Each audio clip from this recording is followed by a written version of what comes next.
Welcome back to another and almost done edition of The Creative Act, A Way of Being by Rick Rubin. This is getting down to the wire. I've been making less and less videos every day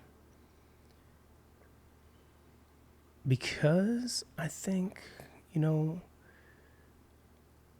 I'm finding myself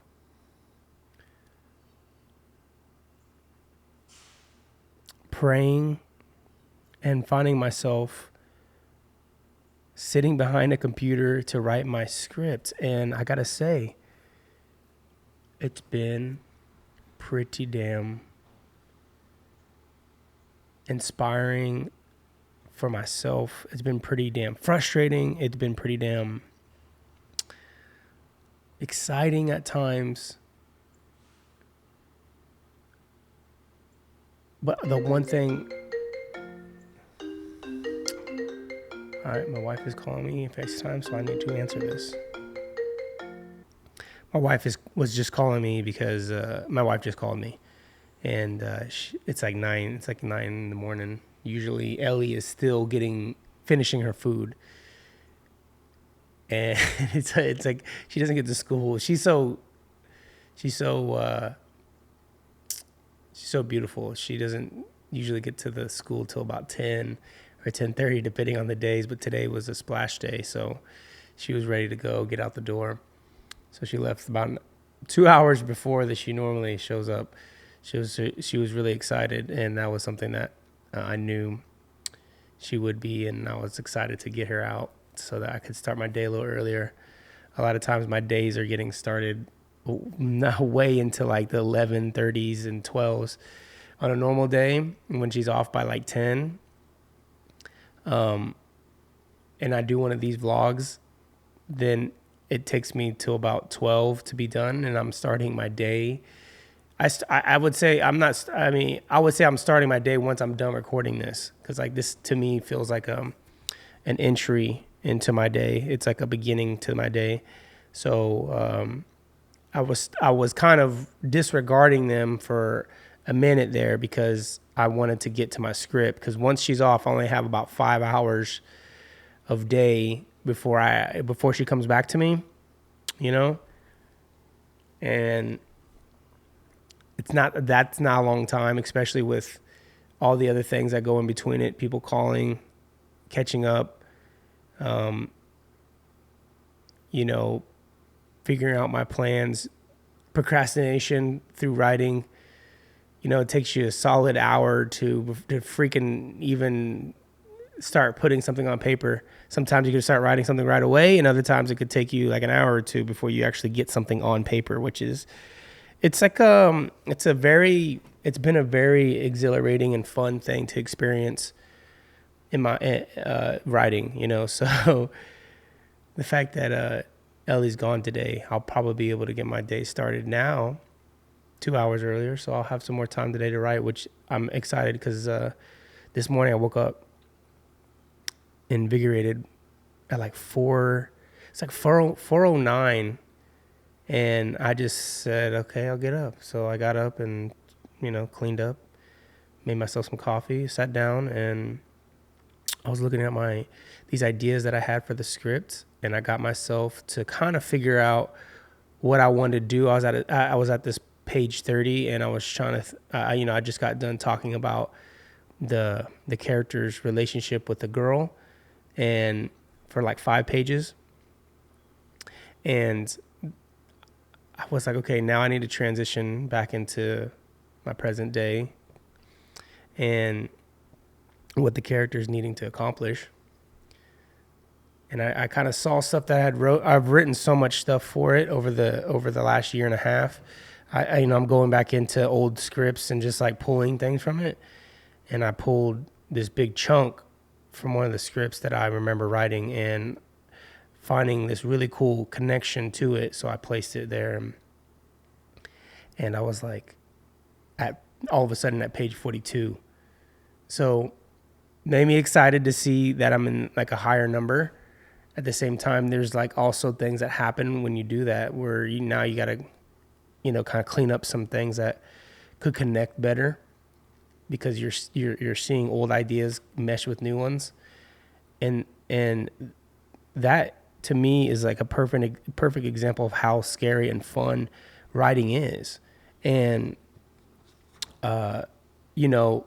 getting into the book, kind of transitioning our thoughts into the book, essentially what a lot of today's chapters that I read this morning were talking about. I got to a point once I had that like 42 page mark, I was like, okay, I'm a little still groggy. I'm feeling stumped.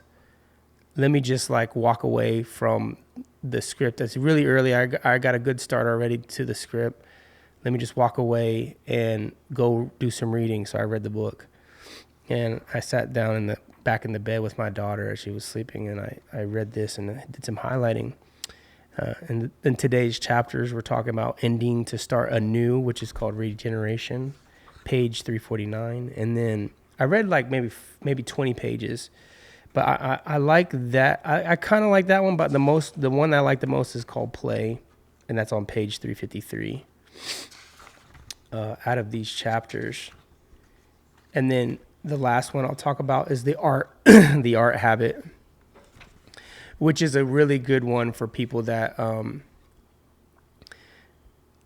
feel like they feel this need to not work while chasing their dream. And the people that are working while chasing their dream, feeling some type of way that they're not committed to their art. So he has that, and that's a good one. So I hope you stick around for that. But first, because it's, because I'm talking about this idea of my writing and what I've explored with it, I think it's so revealing in a lot of his help with this book and how he tries to assist you in your creation. And I've been saying that throughout a lot of these videos that I've been making, that it's not about whether or not it's directly relating to anything that you're doing, because we can easily find truth in words that people say. Even whatever I'm expressing to you, you're finding your own truth and meaning behind it for you and how it relates to you.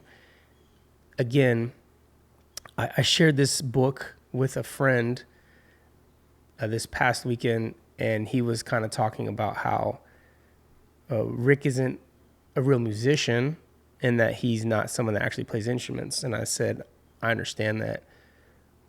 But what I love about him is that he's teaching you how to listen to yourself as a creative. And only someone that has been through that creative process, an artist, knows the feelings that you go through as you create. The overwhelming ideas of self-doubt, the overwhelming ideas of happiness, the overwhelming feelings of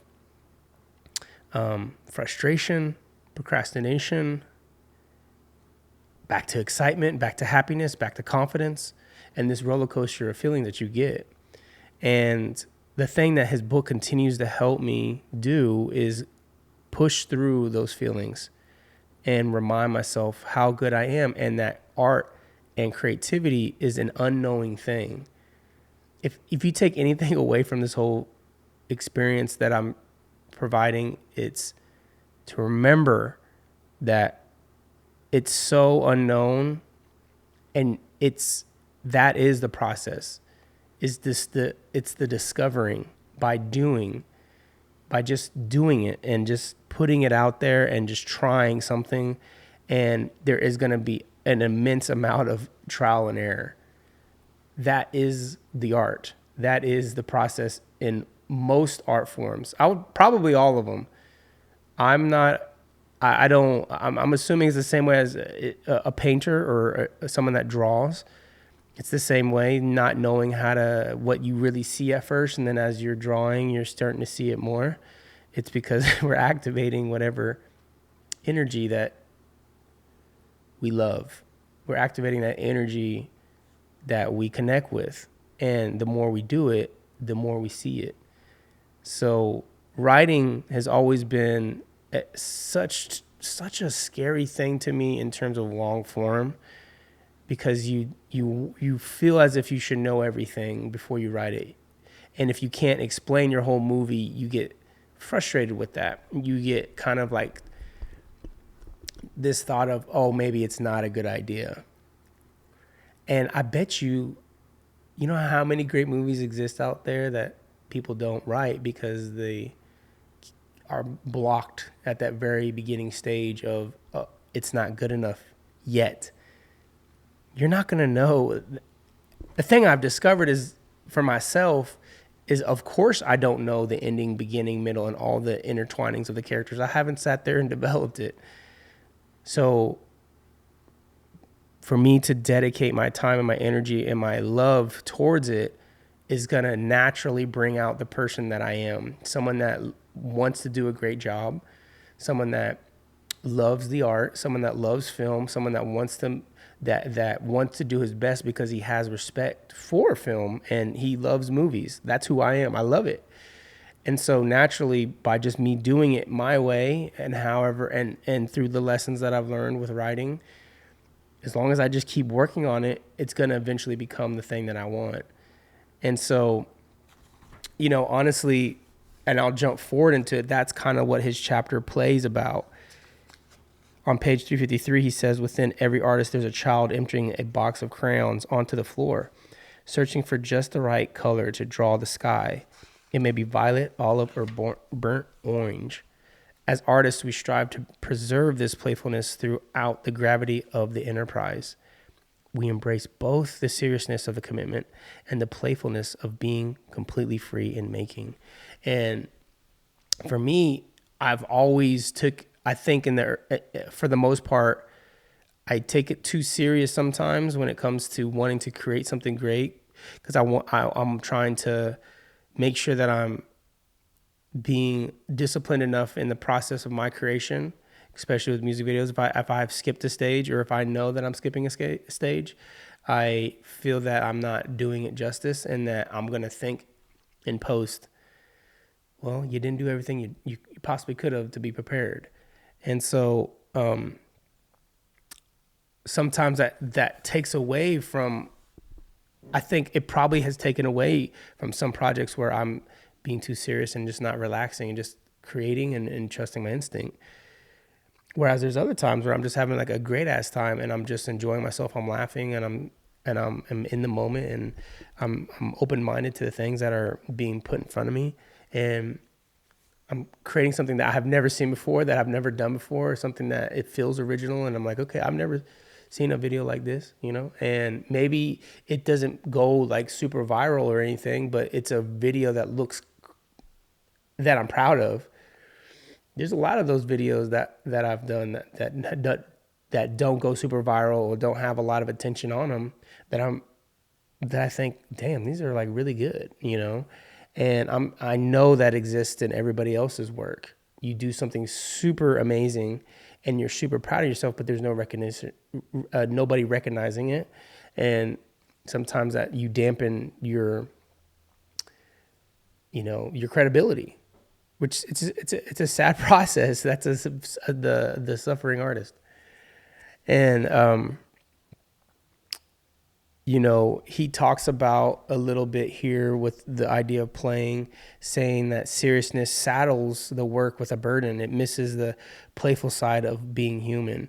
And I started thinking about that with my my writing, and I was thinking, anytime I got too serious or like trying to make it too serious, it would like put me in a direction that felt predictable. Whereas the less serious I became and the more outrageous I became, the more I kept thinking, this is the thought. When I start getting really ridiculous with my writing or saying something that I like, and I'm writing it. I'm like, I don't know. Like I start second guessing it because I like it a lot.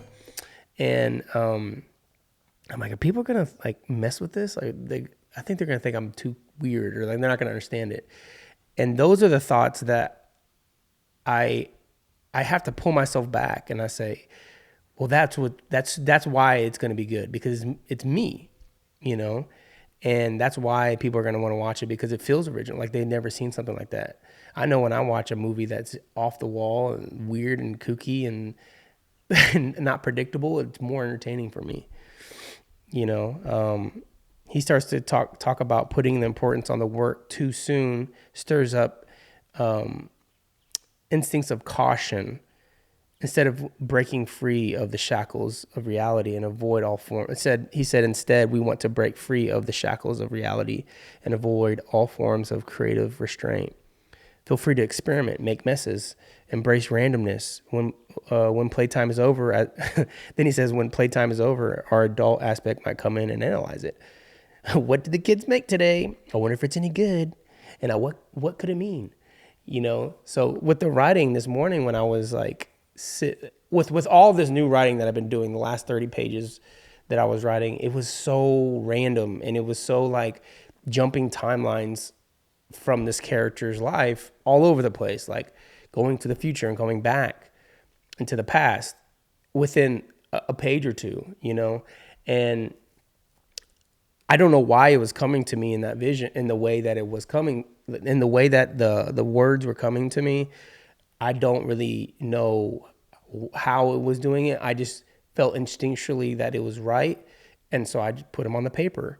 And I've been telling myself over the last week to just stop second guessing it.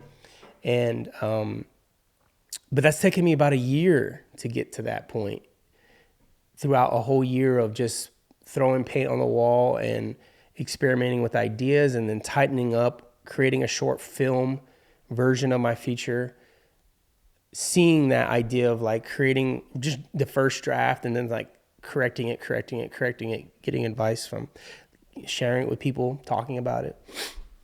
Within that last year, it's helped me now that I'm like, yeah, basically coming up on 2 years. It'll be like 2 years in November, December, that I had started this idea. And you hear that, right? 2 years, that it'll be 2 years by the end of this year that I've been coming up and playing with this idea. And it's not been a consistent 2 years, but on and off every few months, I'll think about it and write things and take time off and stuff. But I've been allowing myself to do that, and not feel guilty for not finishing it sooner. Or anytime anybody asks about it, I never feel guilty by saying, I don't know. I'm just taking my time. I'm figuring it out. Because it's for me, and I know that I trust myself when I see something. The thing that I wish I found sooner, though, was this idea of playing and just making a mess, and understanding that that is a process. Because before I read this chapter, I was doing that. The book was making me say, forget about the rules, forget about all these things that you're concerned with, what people are going to think, and just a reminder that I'm going to make something great. The more I push that into my heart, the more I push that into my mind, the more I was just starting to write things and just trust whatever's coming to me needs to go on that paper. And then maybe later it comes out of it, but I shouldn't care about it in the beginning. I need to get the first draft done, and that's the most important. And so I wish I could have had this feeling in the early stages and recognized that it's okay to learn about all those rules that you hear about with screenwriting, making your outline, making sure that you're hitting all these beats, your themes, your inciting incidents, making sure you have maybe a B story somewhere in there, doing some kind of like, montage of events that happens, introducing the reality back into the seriousness back into the script, showing this downfall of the character and this dark night of the soul, and then finally having like a third act of redemption and a last fight. There is a very like structured way to write scripts. And that was going through my head half of the time when I'm sitting there trying to think of scenes. I'm like, okay, this feels like it's too much, or like, I'm just like over analyzing my outline. Whereas like if I would just write it all out, look, like this is an old, you kind of see it here. It's an old clock of like all my beats and stuff like that. And this is something that I did a bunch of times. And that's after finding my outline and like seeing, does that make sense? And I'm sitting there just like, okay, I think so. And then I'm looking at a couple beats. I'm like, no, he needs something there. So it was a good, at the time it did feel right to do these things. But I should have taken that a step further and just wrote it while it was on my head and just got it out, versus saying, okay, I think I got my outline. Let me just take a step back. My wife asked me, do you think all those gaps in between has helped you? And this is where I'll counter what I've been saying and say, yes, it did help me to take that time and that freedom to sit back on it and just look at it. And he talks about this too, walking away from it and feeling a fresh pair of eyes and seeing what you don't and do like. But there's a combination. I wish I would have written my first draft sooner so I could have walked away and then came back to it and seen with fresh eyes my first draft. So right now, like, I'm I feel the energy that within the next week or two, I should have a pretty beefy script because I'm writing new ideas and integrating it with old ones and playing this kind of like fun puzzle piece game and finding what works. So, when I read this idea of playing, it just like, it made me realize that what I am doing is this, and I'm on the right path. That's how I felt when I read it. So again, to reiterate for you guys, know that in your creation, no matter what you're creating and what field you're in, that is a part of it. The playing is a part of it. That's what makes you find things and see it and like feel good about something that you didn't discover before. It's so hard to sit there and just think about every single possible solution. Thinking doesn't really do it. It's the doing. And writing is a beautiful example of it. I discovered that, I said this maybe before, that I discovered the same feeling with set.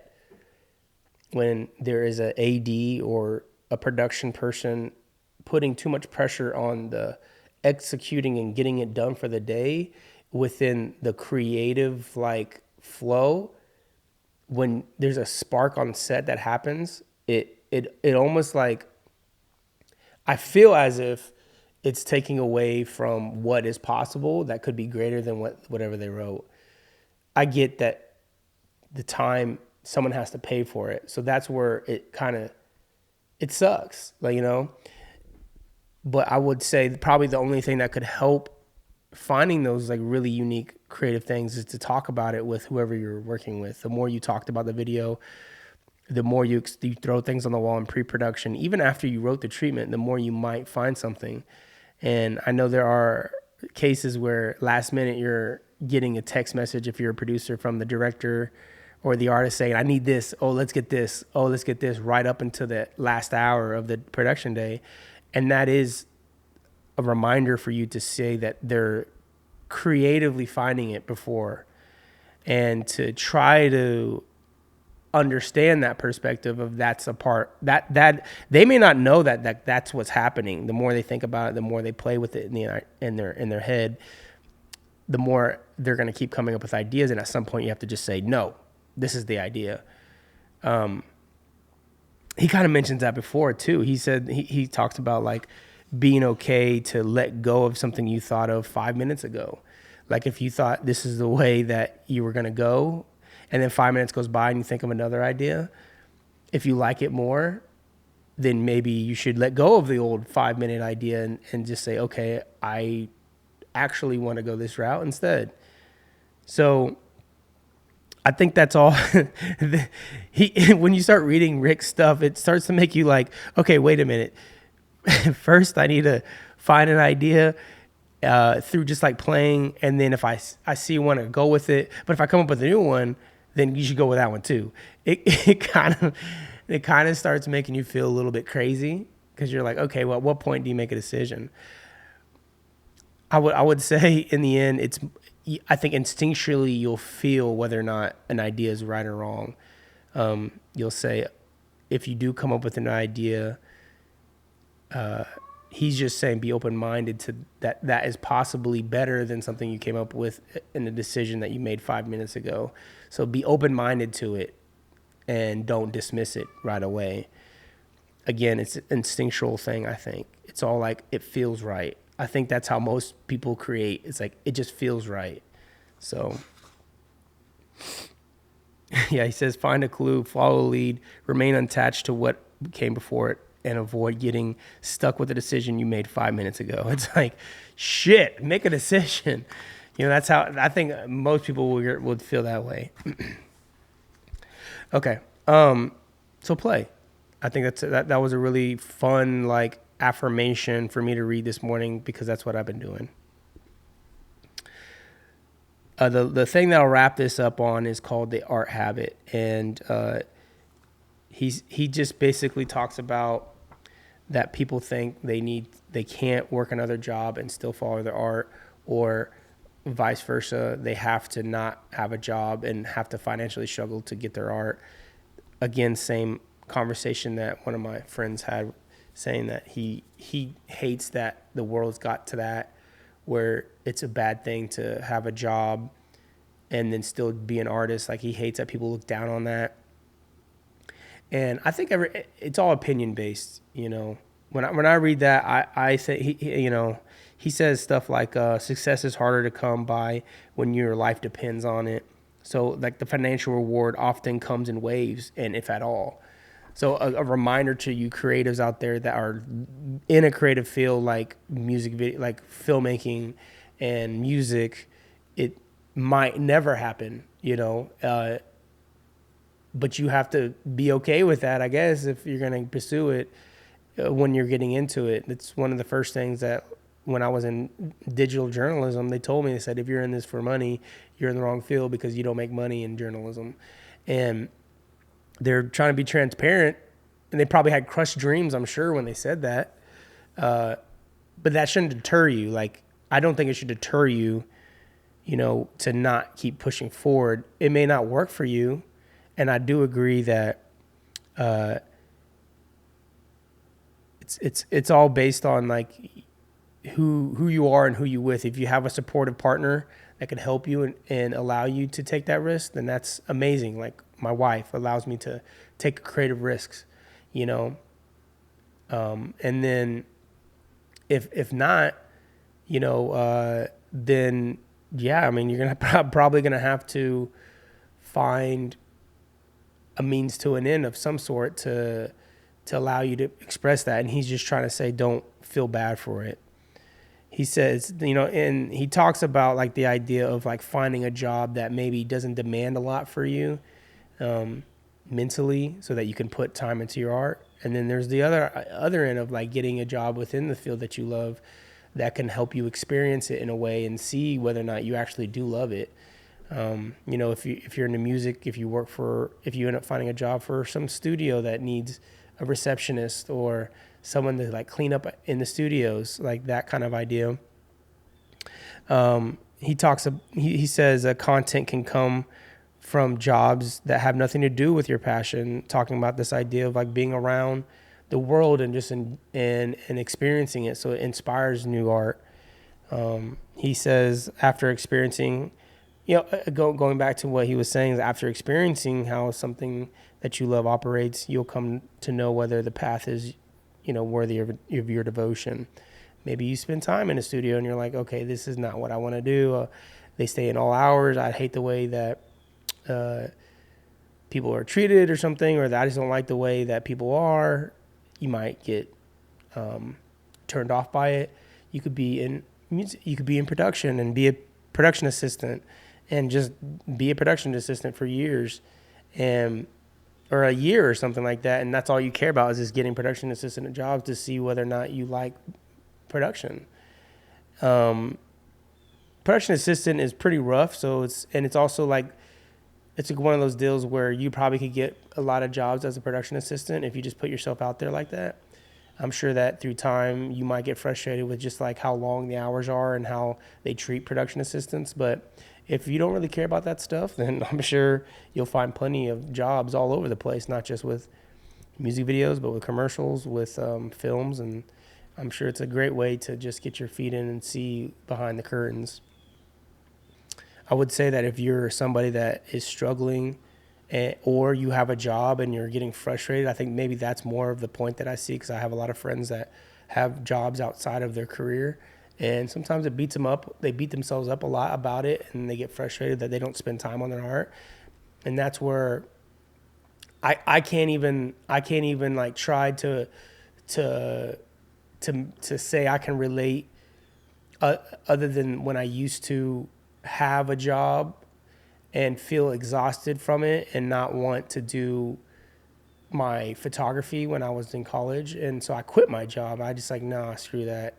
So I think having a job in the field that you do, to me, makes more sense if you're wanting to feel that you're pursuing the life that you want. That feels like a better decision to have a job in the field that you love than a job that you don't have a passion for and then try to spend time on your art. That to me feels like and this is my opinion, it feels like if you have a job in an area that's not your art, you could mentally drain yourself